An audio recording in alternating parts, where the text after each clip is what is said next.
healthy, necessary, democratic debate. But when Israel, the only country in the world whose very existence is under attack, is consistently and conspicuously singled out for condemnation, I believe we are morally obligated to take a stand.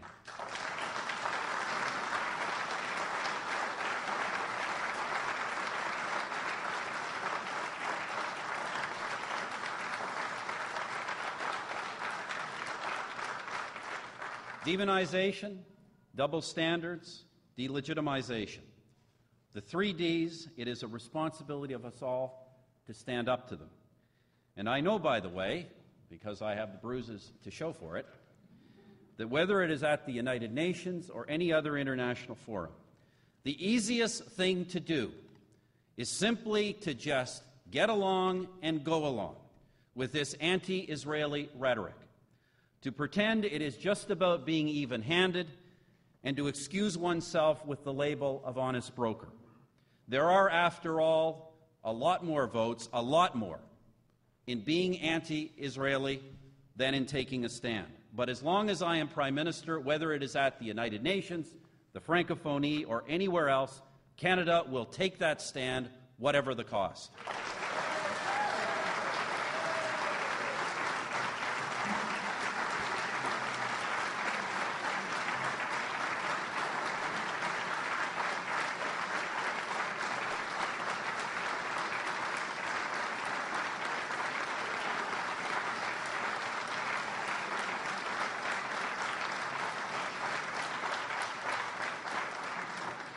And friends, I say this not just because it is the right thing to do, but because history shows us, and the ideology of the anti-Israeli mob tells us all too well, if we listen to it, that those who threaten the existence of the Jewish people are a threat to all of us.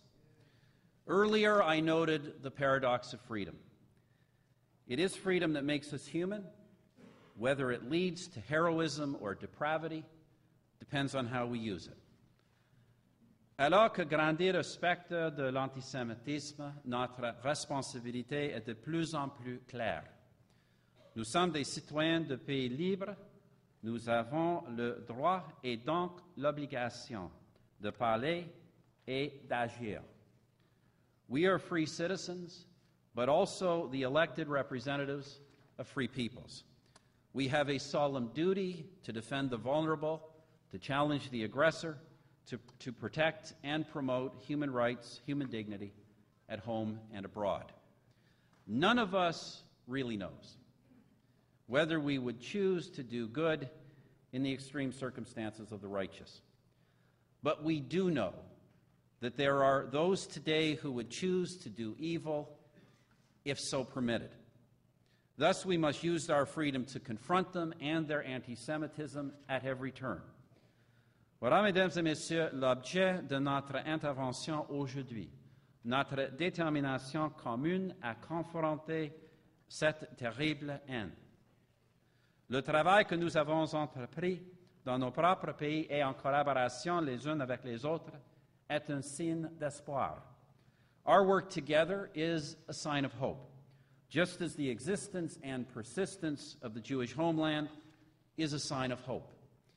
And it is here that history serves not to warn, but to inspire. As I said on the 60th anniversary of the founding of the State of Israel, Israel appeared as a light in a world emerging from a deep darkness. Against all odds, that light has not been extinguished. It burns bright, upheld by the universal principles of all civilized nations: freedom, democracy, and justice. By working together more closely in the family of civilized nations, we affirm and strengthen those principles, and we declare our faith in humanity's future, in the power of good over evil. I want to thank you all for all you are doing to spread that faith, and I want to thank you for your kind attention today. Merci beaucoup.